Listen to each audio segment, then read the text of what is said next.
শেষমেশ বর্ধমান মেডিকেল কলেজের সমস্ত ছাত্র ও চিকিৎসকদের আন্দোলনে আরজিকর কাণ্ডে ডক্টর অভিক দে এবং ডক্টর বিশাল সরকার ও ডক্টর অভিষিতাকে বর্ধমান মেডিকেল কলেজ হাসপাতালে প্রবেশ অবৈধ ঘোষণা করা হয়েছে অনির্দিষ্টকালের জন্য।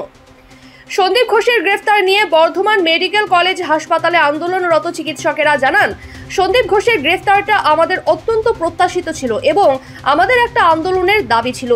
বিভিন্ন দাবি দাওয়া নিয়ে বর্ধমান মেডিকেল কলেজ কাউন্সিলের সাথে ছাত্রদের ও চিকিৎসকদের মিটিং হলো বর্ধমান মেডিকেল কলেজের সভাকক্ষে সোমবার রাতে।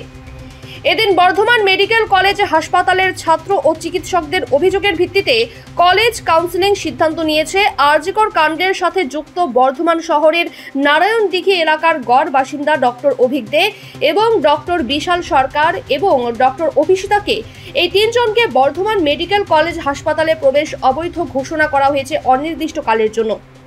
ডক্টর অভিক দে, বিশাল সরকার, ডক্টর অভিষিতা বর্ধমান মেডিকেল কলেজ হাসপাতালে দুর্নীতির সাথে যুক্ত ছিলেন। তাদের বিরুদ্ধে সন্ত্রাস, ভয়ভীতি, ট্রেড কালচার ও দুর্নীতির অভিযোগ তুলেছিল বেশ কিছু চিকিৎসক সহ ছাত্ররা। এদিনের কাউন্সিলের মিটিংয়ে ওই তিন ডাক্তারকে বর্ধমান মেডিকেল কলেজ হাসপাতালে প্রবেশ অবৈধ করা হয়েছে অনির্দিষ্টকালের জন্য। এছাড়াও একটি তদন্ত কমিটি গঠন করা হয়েছে যা 21 দিনের মধ্যে পূর্ণাঙ্গ রিপোর্ট পেশ করে তাদের বিরুদ্ধে যথা উপযুক্ত শাস্তির ব্যবস্থা গ্রহণ করবে। এদিনের এই মিটিংয়ে উপস্থিত ছিলেন বর্ধমান মেডিকেল কলেজের হাসপাতালের প্রিন্সিপাল মৌসুমী বন্দ্যোপাধ্যায়, হাসপাতালের সুপার তাপস ঘোষ সহ অন্যান্য উপস্থিত ছিলেন। চিকিৎসক ও ছাত্রছাত্রীদের অভিযোগ মেনে নিয়েই হাসপাতালের প্রিন্সিপাল সুপার এই সিদ্ধান্ত নিয়েছেন। এদিন মিটিং শেষে বর্ধমান মেডিকেল কলেজের বাইরে এসে ছাত্রছাত্রী সহ চিকিৎসকেরা ডাক্তার অভিক দে ও বিশাল সরকারের নামে স্লোগান তোলেন। দাবিগুলো আমরা মেনেছি এবং আমাদের কিছু কিছু আমরা এনকোয়ারি কমিটি ডেকেছি।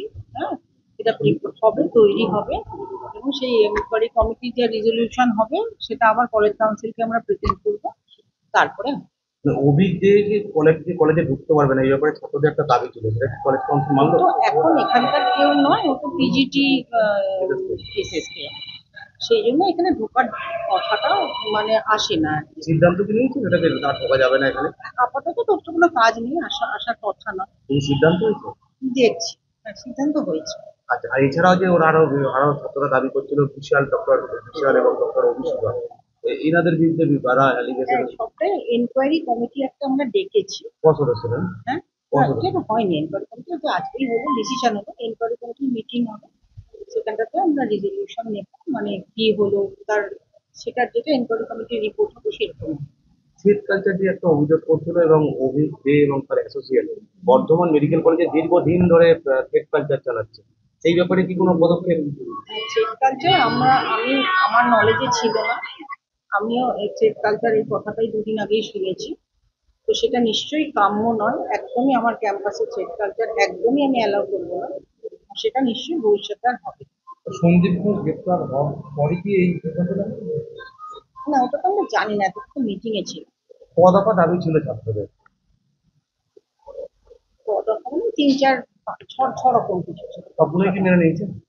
মোটামুটি। আর একটা হাউস স্টাফ কাউন্সিলিং যে ছাত্ররা একটা অভিযোগ করছিল যে আগে যেরকম ভাবে হাউস স্টাফ কাউন্সিল নিয়োগ করা হতো তার ক্ষেত্রে পরিবর্তন করা হয়েছিল এবং 15 নম্বর মৌখিক এবং 1400 নম্বর বর্ধমান মেডিকেল কলেজ করেনি, সেই পরিবর্তন স্বাস্থ্য ভবন থেকে হয়েছে।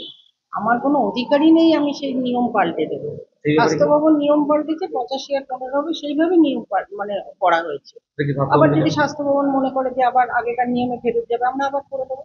এখন ইনকোয়ারি কমিটি কাদের বিরুদ্ধে? এনকোয়ারি কমিটি তাদের যারা এলিগেশন দিয়েছে আমরা সেই নিয়ে যে কোনো একটা, যেমন পেশেন্ট মারা গেলেও তো একটা এনকোয়ারি কমিটি হয়, সেরকম ওরা যারা এলিগেশন দিয়েছে সেই বিরুদ্ধে আমরা। এলিগেশনটা কি হবে? এলিগেশনটা দিয়েছে বা কিছু কিছু জনের নাম দিয়ে দিয়েছে, সেই এলিগেশন গুলো আমরা দেখবো। কি মূলত কি এলিগেশন? এই থ্রেড কালচার নিয়ে দিয়েছে তারা। এখানে কি অভিযোগের নাম করে কোনো অভিযোগ করা হয়েছে? আছে, অভিযোগ আছে। একটাই আমাদের মেডিকেল পড়ুয়াদের তরফ থেকে অভিযোগ করা হচ্ছে যে মেডিকেল কলেজের যে গেস্ট হাউস, এখানে অভিজ্ঞদের আয়ুর্বাদ থেকে শুরু করে জন্মদিন সবই পালন করা হচ্ছে এবং কিছু বহিরাগতদের নিয়েও পালন করা হচ্ছে। হ্যাঁ, অভিযোগ এসেছে।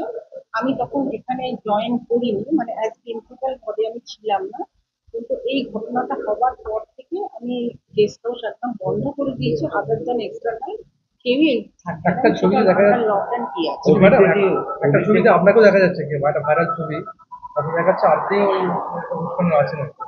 সেই যদি বিয়ের অনুষ্ঠানে আমাকে দেখানো হয়, আমি ছিলাম বিয়ের অনুষ্ঠানে, এখন করেছি। ম্যাডাম এই আপনি কোনটা দেখিয়েছেন আমি সেটা বলতে পারবো না। গেস্ট হাউস কি অভিজ্ঞতা ব্যবহার করতে পারে? গেস্ট হাউস এমনিতেও এক্সটার্নাল ছাড়া কারোর জন্য না, এক্সটার্নাল বা আমার কোনো ফ্যাকাল্টি থাকবে সেটা ছাড়া কারোর করার কথা নয়। তো কি হয়েছে কেন হয়েছে সেটা আমি বলতে পারবো না, আমি আসার পরে আমি বন্ধ করে দিয়েছি। ঠিক আছে, ওকে ম্যাম। কি বলছিলেন বড় বড় বিয়ে হলে, অনুষ্ঠান যেটা কারোর বিয়ে হলে, জন্মদিন হলে ডাকলে গেছি। এখানকার যারা আন্দোলনের ছাত্র তারা অভিযোগ করছে যে মেডিকেল কলেজের যে গেস্ট হাউস সেখানে অনুষ্ঠানটা হয়েছে নাকি আপনি ছিলেন, সুপার না, ছিলেন? কোনো গেস্ট হাউসে কোনো অনুষ্ঠান নেই। এমনি ওটা কি অন্য জায়গায় কোনো অনুষ্ঠান? আমি বলতে পারবো না আপনি কোন ছবিটা নিয়ে করছেন। ওটা কোনো guest অভিতে house-এ জন্মদিনে গিয়ে কেক কাটা হচ্ছে, সেখানে আপনার ছবি এবং সুপারের ছবিও আছে সেখানে। গেস্ট হাউসে না, গেস্ট হাউসে করা হয়। ব্যক্তিগত পর্যায়ে। ব্যক্তিগত পর্যায়ে না, কলেজে হয়েছে। সন্দীপ ঘোষের গ্রেপ্তারটা আমাদের অত্যন্ত প্রত্যাশিত ছিল এবং আমাদের একটা আন্দোলনের দাবি ছিল। অনেকগুলো দাবির মধ্যে সন্দীপ ঘোষের গ্রেপ্তার হওয়াটা আন্দোলনের একটি জয়কে সুনিশ্চিত করছে। তৎসহ আমরা দাবি জানাচ্ছি যে এই খুন এবং ধর্ষণ কাণ্ডের সাথে যারা সরাসরি যুক্ত তাদের প্রত্যেককে অবিলম্বে গ্রেপ্তার করতে হবে এবং এই ধর্ষক খুনিদের যারা এতদিন ধরে প্রশ্রয় দিয়েছেন এবং এখনও দিয়ে যাচ্ছেন, যারা তথ্য প্রমাণ লোপাটের সাথে অভিযুক্ত, তাদের প্রত্যেককে একই অভিযোগে অভিযুক্ত করে তাদেরকে গ্রেপ্তার করতে হবে। এই দাবি যতক্ষণ না সুনিশ্চিত হচ্ছে, এই দাবি, এই জয় যতক্ষণ না আমাদের সুনিশ্চিত হচ্ছে, আমাদের আন্দোলন কিন্তু আমরা চালিয়ে যাব। এবং তার সাথে আমাদের একটা বিশেষ দাবি, 14 এবং 15 আগস্টের রাত্রে কলকাতা পুলিশের সামনে যে তাণ্ডব হামলা চালানো হলো, সেখানে পুলিশ নীরব দর্শকের ভূমিকা পালন করেছেন এবং কলকাতার পুলিশ কমিশনার মহামান্য বিনীত গোয়েল মহাশয় উনি আন্দোলনকারীদের উপরেই তার দায় চাপিয়ে দিয়েছেন অত্যন্ত অন্যায়ভাবে। আমরা মনে করি এটা কলকাতা পুলিশের ব্যর্থতা। মহামান্য বিনীত গোয়েলকে তার ব্যর্থতার দায় স্বীকার করে পদত্যাগ করতে হবে। এই দাবিতেও আজকে আমাদের লালবাজার অভিযান চলছে। আজকে মূলত কিসের মিটিং ছিল, কি হয়েছিল, ঠিক আলোচনা কি হলো? আজকে বিভিন্ন দাবি দেওয়া নিয়ে আমাদের কলেজ কাউন্সিলের আজকে মিটিং ছিল ছাত্রদের সাথে এবং ইন্টার্ন হাউস স্টাফ যারা রেসিডেন্ট ডক্টর তাদের সাথে সংযুক্ত সভা ছিল। দীর্ঘ 6 থেকে 7 ঘন্টা এই সভা অনুষ্ঠিত হয়। সেখানে যথোপযুক্ত তথ্য নথি প্রমাণ সহ যুক্তিগতভাবেই কতগুলো অভিযোগ দায়ের করা হয়। সেই অভিযোগের ভিত্তিতে কলেজ কাউন্সিল যেটা সিদ্ধান্ত নিয়েছে, ডক্টর অভিক দে, ডক্টর বিশাল সরকার এবং ডক্টর অভিষিতার প্রবেশ এখানে অবৈধ ঘোষণা করা হয়েছে অনির্দিষ্টকালের জন্য। তৎসহ বেশ কিছু resident doctor, PGT, intern, house staff এবং মেডিকেল স্টুডেন্ট তাদের বিরুদ্ধে সন্ত্রাস, ভয়ভীতি এবং এই যে থ্রেট কালচার এবং দুর্নীতি যে অভিযোগগুলো রয়েছে তাদের নাম নথিভুক্ত করে তাদের বিরুদ্ধে অভিযোগ দায়ের করা হয়েছে। এই মর্মে কলেজ কাউন্সিল একটা তদন্ত কমিটি গঠন করেছে। আগামী 3 সপ্তাহের মধ্যে যে তদন্ত কমিটি পূর্ণাঙ্গ রিপোর্ট পেশ করে তাদের বিরুদ্ধে যথোপযুক্ত শাস্তি ব্যবস্থা গ্রহণ করবে। এবং এই অভিযোগগুলোর মধ্যে বেশ কিছু অভিযোগ আছে যেগুলো কিন্তু ফৌজদারি মামলার সামিল। যদি এরকম কোনো অভিযোগ প্রমাণিত হয় তাহলে আমরা দাবি জানিয়েছি তাদের বিরুদ্ধে কিন্তু ফৌজদারি অভিযোগও দায়ের করতে হবে। তার সাথে স্বচ্ছ হাউস স্টাফশিপ নিয়োগ প্রক্রিয়ার দাবি আমরা জানিয়েছি। অর্থাৎ কোনো রকম লোক দেখানো বা স্বজন পোষণ নীতির ভিত্তিতে কোনো মৌখিক পরীক্ষা নয়, সম্পূর্ণ একাডেমিক মূল্যায়নের ভিত্তিতে হাউস স্টাফশিপ নিয়োগ প্রক্রিয়া সম্পন্ন করা হবে, যেটা নিয়ে পশ্চিমবঙ্গের ছাত্র সমাজ আন্দোলন করেছিল একদিন, সেই আন্দোলন চলছে।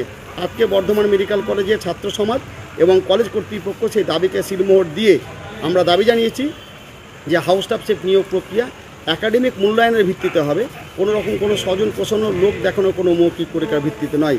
এই দাবি কলেজ কাউন্সিল আগামী কয়েকদিনের মধ্যে স্বাস্থ্য ভবনে পেশ করবে। তৎসহ দাবি ছিল যে ছাত্রদের মধ্যে স্বশাসিত অ্যাসোসিয়েশন তৈরি হোক এবং রেসিডেন্ট ডক্টরদের স্বশাসিত অ্যাসোসিয়েশন তৈরি হোক, যেই অ্যাসোসিয়েশনগুলো কোনো রকম দুর্নীতি এবং অপশাসন, কায়েমি স্বার্থের হস্তক্ষেপ ছাড়াই স্বাধীনভাবে ছাত্রছাত্রী, হসপিটাল, চিকিৎসা পরিষেবা এবং কলেজের ক্যাম্পাস পরিবেশ মুক্ত চিন্তার বিকাশ ঘটানোর জন্য এবং স্বচ্ছ পরিষেবা রুগীদের স্বার্থে হাসপাতালের কাজকর্ম পরিচালনা করার জন্য এই কাজকর্মগুলো পর্যালোচনা করবে। টেট কারা দিত, টেট কালচারে অভিজ্ঞে তার যে সিন্ডিকেট চক্র, অভিজ্ঞে কে এইখানে কি অভিজ্ঞে এই মেডিকেল কলেজে রেডিওলজি বিভাগের মেডিকেল অফিসার ছিলেন। বর্তমানে উনি এসএসকে মেডিকেল কলেজে সার্জারি বিভাগের 1ম বর্ষের পোস্ট গ্র্যাজুয়েট ট্রেনিং। আচ্ছা, আর একটা কি নাম বললেন আরেকজনের? ডক্টর বিশাল সরকার এখানকার প্রাক্তন স্টুডেন্ট, উনি পার্শ্ববর্তী কোনো একটা জায়গাতে কর্মরত। আর অভিষিতা তার কয়েক মাস আগে এখান থেকে হাউস স্টাফশিপ কমপ্লিট হয়ে যায়। বর্তমানে কিন্তু অভিষিতা অফিসিয়ালি বর্ধমান মেডিকেল কলেজের সাথে কোনোভাবে যুক্ত নয়। আচ্ছা। তার সত্ত্বেও উনি অভিজ্ঞদের থ্রেড কালচারকে প্রতিষ্ঠিত করার জন্য কলেজ ক্যাম্পাসে আসতেন। অভিজ্ঞ কি করতো, ঠেট কি দিত, ঠেট কালচার কি বিভিন্ন করতো? রকমভাবে পাস ফেল, অনার্স পাইয়ে দেওয়া, রেজিস্ট্রেশন নম্বর কী করে পাস, হোস্টেলে কীভাবে থাকা যাবে, বিভিন্ন রকমভাবে অবৈধ টাকা তোলা, তারপরে এখানকার বিভিন্ন ওই সবাইকে চালনা করতো। কমিটি সমস্ত কিছুতে তার ওই চালনা করতো। হস্তক্ষেপ ছিলেন, উনি পরিচালনা করতেন এবং তার অঙ্গুলি হিলনেই পরিচালনা হতো। তার কথার বাইরে একটা গাছপাতাও নড়তো না। কোনো দুর্নীতি ছিল না। দুর্নীতি, অপশাসন এবং ভয়ভীতি, সন্ত্রাস বর্ধমান মেডিকেল কলেজে অভিক এবং তার সিন্ডিকেট চক্রই এখানে কায়েম করে রেখেছিল। বর্তমান ছাত্র সমাজ বর্ধমান মেডিকেল কলেজ থেকে সেই অপশাসনের বিরুদ্ধে প্রতিবাদে সোচ্চার হয়েছে এবং আজকে কলেজ কাউন্সিল ছাত্রদের সেই প্রতিবাদকে, সেই ইমোশনকে যথাযুক্তভাবে তারা সম্মান জানিয়ে আজকের কতগুলো পদক্ষেপ তারা গ্রহণ করেছেন, যে পদক্ষেপগুলো অত্যন্ত উল্লেখযোগ্য পদক্ষেপ এবং একটি আন্দোলনের পক্ষে আমাদের একটা বিজয়ের পদক্ষেপ। এই যে বউ ভাত, মুখে ভাত বা যেটা আইবুড়ো ভাত, এই অভিজ্ঞদের নামে বিভিন্ন কলেজ ক্যাম্পাস এগুলো হতো, কি বলবেন এগুলো? এটা তো অত্যন্ত অন্যায়, যেটা কলেজ কাউন্সিল এবং কর্তৃপক্ষ স্বীকার করে নিয়েছে। ওনারা বলেছেন যে ওনারা জানতেন না। আমরা ছবিসহ তথ্য প্রমাণ দিয়ে আমরা অভিযোগ দায়ের করেছি যে তাহলে কলেজ কর্তৃপক্ষের অনুমোদন ছাড়াই কলেজ হসপিটালের পরিকাঠামো, গেস্ট হাউস তাদের বিভিন্ন চিত্ত বিনোদন এবং মনোরঞ্জনের কাজে অবৈধভাবে ব্যবহার করা হতো। শুধু তাই নয়, এখানে বিভিন্ন রকম অবৈধ কার্যকলাপ প্রক্রিয়াও কিন্তু উঠছে, এরকম সন্দেহ প্রকাশ করা যাচ্ছে। তাই কলেজ কর্তৃপক্ষকে আমরা অত্যন্ত সচেতন করে দিয়েছি যেন আরেকটা আরজিকর মেডিকেল কলেজের জন্য আমরা এইরকমভাবে অপেক্ষা না করি। তাই ইমিডিয়েটলি এই সমস্ত ক্ষেত্রে অ্যাকশন টেক আপ করা হোক। মূলত এই তিনজনকে কি বর্ধমান মেডিকেল কলেজে আর ঢোকা যাবে না অনির্দিষ্টকালের জন্য? এই মুহূর্তে যেটা আদেশনামা জারি করা হয়েছে বর্ধমান মেডিকেল কলেজের কলেজ কাউন্সিল, এই তিনজন ব্যক্তিকে কলেজ ক্যাম্পাসের মধ্যে কোনো রকমভাবে প্রবেশ যেন না করে। আমাদের এই আন্দোলন শুরু হয়েছিল জাস্টিসের জন্য, আর জাস্টিস মানে আমরা প্রথম দিন থেকেই যে দাবি করেছি arrest of the real culprits. তো এখনো কোর্ট অফ লতে প্রমাণিত হয়নি সন্দীপ ঘোষ রিয়েল কালপ্রিট কিনা এবং আরো কোনো কালপ্রিট আছে কি নেই, এটা এখনো প্রমাণিত হয়নি। সিবিআই এখনো চার্জ প্লেস করেনি। তো এইটার মানে আমরা যে সিবিআই এর ওপর ভরসা রেখেছিলাম, সেই ভরসার ফলস্বরূপ আমরা আজকে এইটা পেয়েছি যে সন্দীপ ঘোষ গ্রেপ্তার হয়েছে। তার মানে হয়তো আমরা জাস্টিসের পথে এগোচ্ছি, কিন্তু তার মানে এটা কখনোই নয় যে আমরা জাস্টিস পেয়ে গেছি। আমাদের West Bengal junior doctors front আমাদের এই আন্দোলনে যেরকম ভাবে দিশা দেখিয়েছে, West Bengal junior doctors front যতক্ষণ না কিছু এই ব্যাপারে মন্তব্য করতে চাইছে আমরা আলাদা করে বলতে চাই না, কিন্তু আমাদের আন্দোলন জাস্টিসের জন্য ছিল, সেই জাস্টিস আমরা এখনো পাইনি। সেহেতু আমার মতে জাস্টিস বর্ধমান মেডিকেল কলেজের তরফ থেকে বলতে চাই আমাদের আন্দোলন চলবে যতক্ষণ না আমাদের ওয়েস্ট বেঙ্গল জুনিয়র ডক্টরস ফ্রন্টকে কিছু রিলিজ দেওয়া হবে এবং আমরা ওনাদের মত অনুযায়ী সেইভাবে চলবো।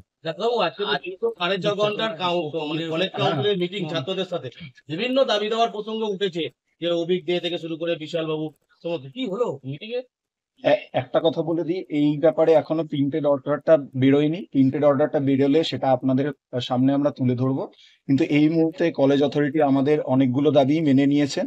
তার মধ্যে প্রধান যে দাবিগুলি ছিল তার মধ্যে একটি দাবি হচ্ছে যে অভিজ্ঞকে ইনডেফিনিটলি এই বর্ধমান মেডিকেল কলেজের ক্যাম্পাস থেকে ডিবার করা হয়েছে এবং অভিপ্সিতা সাহা এবং বিশাল সরকার এই দুজনকেও ডিবার করা হয়েছে, কিন্তু তারা এখন তদন্তাধীন থাকবে। কলেজ এনকোয়ারি কমিটি যেটা ওনারা তৈরি করবেন 3-4 দিনের মধ্যে সেই এনকোয়ারি কমিটি অ্যানাউন্স করে দেওয়া হবে এবং একমাত্র এনকোয়ারি পারপাসে তাদেরকে ঢুকতে দেওয়া হবে কলেজ এনকোয়ারি কমিটির কাছে জবাবদিহি করবার জন্য। সেই কারণেই অভিপ্সিতা সাহা এবং বিশাল সরকার কলেজে ঢুকতে পারে, কিন্তু অভিজ্ঞদের জন্য ওনারা আলাদা করে বলেছেন ওনারা ministry of health and family ওয়েলফেয়ারে জানাবেন যে তাকে তার ব্যাপারে তদন্তগুলি করে দেখবার জন্য। এবং কিন্তু এই মুহূর্তে ওনারা মেনে নিয়েছেন যে ওনাকে ইনডেফিনিটলি ডিবার করা হয়েছে কলেজে। অভিজ্ঞ তার কলেজে ঢুকতে পারবেন না এই মুহূর্তে, তাই ডিসিশন নেওয়া। প্রিন্টেড অর্ডারটা কিছুক্ষণের মধ্যে ওনারা আমাদের হাতে তুলে দেবেন বলছে। এছাড়া আর কি সিদ্ধান্ত হলো? সেই সিদ্ধান্তগুলো পুরোপুরি আপনারা ওই অর্ডার বেরোনোর পরেই আমরা সেই এরা কি সিন্ডিকেট চালাতে যাদের নাম বললেন? সেটা ওই তদন্তের বিষয়, যেগুলো বললাম যে এনকোয়ারি কমিটি গঠন করা হবে, তারা তদন্ত করে প্রমাণ করবেন কি করবেন না সেটা এখনো তদন্তের বিষয়। এবং অভিজ্ঞদের তদন্তের বিষয়ে কোন অথরিটি করবে সেটার ব্যাপারে এখনো আমরা কোনো জানতে পারিনি, তারা শুধু উপরের অথরিটিকে ইনফর্ম করবেন বলেছে।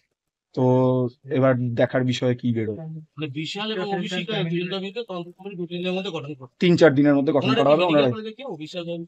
ওনারা এই মুহূর্তে মেডিকেল কলেজের ডিরেক্ট লিঙ্ক ওদের নেই। ওনারা প্রাক্তনী এখানকার, দুজনেই হাউস ক্লার্কশিপ টেনিওর দুজনেরই শেষ হয়ে গেছে। এই মুহূর্তে ডিরেক্ট লিঙ্ক ওনাদের নেই। দেখুন, সেই নিয়ে বহু অ্যালিগেশন এসছে। এবার তার কয়েকটা তথ্য প্রমাণও আজকে আমরা কলেজ কাউন্সিলে জমা করেছি। এবার সেটা তদন্ত করে খতিয়ে দেখা হবে।